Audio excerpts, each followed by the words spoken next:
আপনি pass, smiling, আপনি smiling. আপনি আসছেন কেন? আপনি তো পাস করেন নাই। এই বসো। আমি কি উত্তীর্ণ হয়েছি? তুমি ফেল করছো। যতগুলো ছেলে আছে সবগুলো ফেল। Thank you sir. আমি ফেল। স্যার আমি কি পাস করেছি?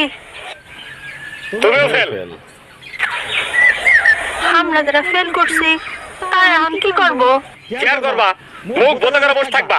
ফেল করছো আবার কথা বলো। হচ্ছে করে না? আবার বসে বসে কান।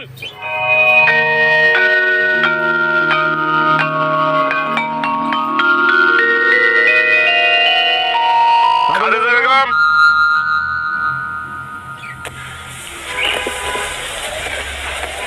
স্যার আসসালামু আলাইকুম।